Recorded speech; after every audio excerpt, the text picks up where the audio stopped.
আজকে সারা দিন চলে গেছে বাইরে বাইরে ঘুরতে ঘুরতে।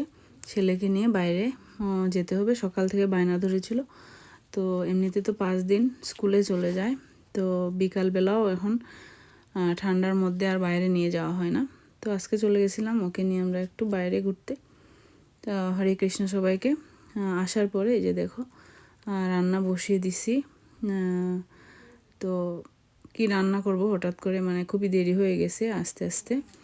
তো প্ল্যান করলাম যে আজকে একটু জিরা রাইস করব। তো দেখো আমার জিরা রাইসটা অলমোস্ট হয়ে আসছে।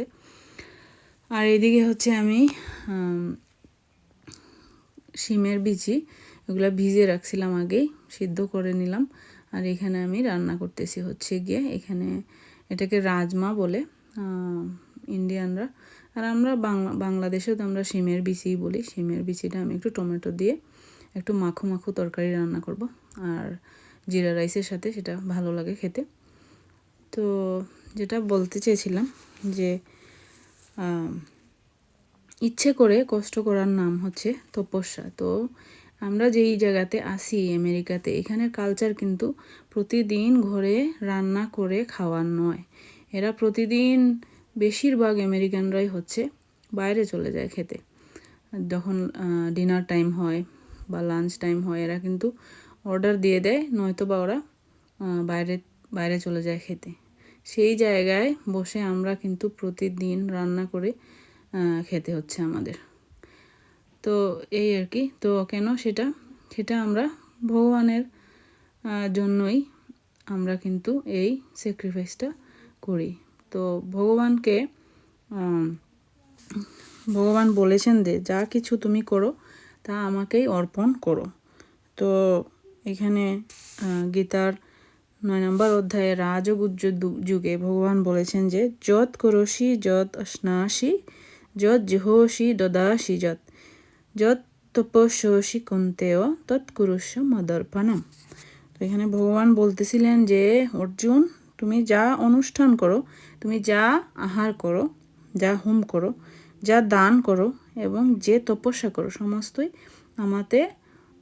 আমাকে সমর্পণ করো। তো এই যে আমরা যে বাইরে আমেরিকানদের ফলো করে, বেশিরভাগ আমেরিকানরাই কিন্তু ওরা ঘরে রান্না বাড়া বাজার সদে কিছুই দেখি না। আমাদের যে পাশে আছে নেইবার, ওরা কোনোদিন আমি দেখি না একটা বাজার নিয়ে আসছে বা রান্না করতেছে এরকম। এই জায়গাতে দাঁড়িয়ে আমরা প্রতিদিন রান্না করে ভোগ লাগিয়ে প্রসাদ খাওয়া, এটা কিন্তু বিরাট বড় একটা তপস্যা। তো আর সবগুলা ইন্দ্রিয়কে হচ্ছে গিয়ে ভগবানের সেবায় নিয়োজিত করার নাম হচ্ছে গিয়ে ভক্তি। তো এই যে এই তপস্যাটা ইন্দ্রিয়কে কিভাবে আমরা এখানে কাজে লাগাচ্ছি, সেটা হচ্ছে আমাদের যে জিহ্বা কিন্তু সবসময় চায় স্বাদ আস্বাদন করতে।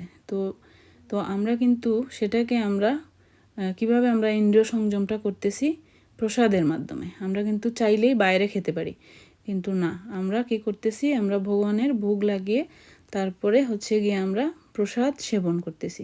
সেটাই হচ্ছে আমাদের জিহ্বার ইন্দ্রিয়ের সংযম। তো এইভাবে সবকটা ইন্দ্রিয়কে যখন আমরা ভগবানের সেবায় নিয়োজিত করি, তখন হচ্ছে সেটাকে ভক্তি বলে। তো এইভাবে দেখো আমার হয়ে আসছে রান্না বাড়া কমপ্লিট।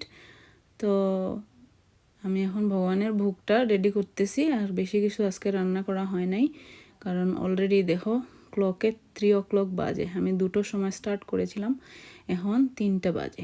1 ঘন্টায় আমার রান্না যা করলাম এতটুকুই ভগবানকে দিব। তুমি যা আহার করো, তাই ভগবান বলছেন যে ভগবানকে দিতে। তো আমি যতটুকুই আজকে রান্না করলাম ভগবানের, সেটাই আমি ভগবানকে ভোগ নিবেদন করলাম।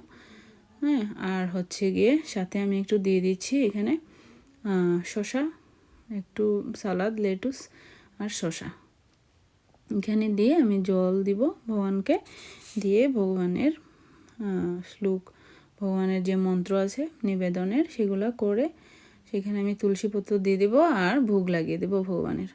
এই ভোগ লাগিয়ে আমি চলে আসছি। আর এদিকে আমার একটু লেফট ওভার ছিল, এখানে হচ্ছে চিলি পনির, সেটা আমি গরম করে নিচ্ছি। তো এইটুকুই ছিল আজকের ব্লগে। হরে কৃষ্ণ, সবাই ভালো থাকবে।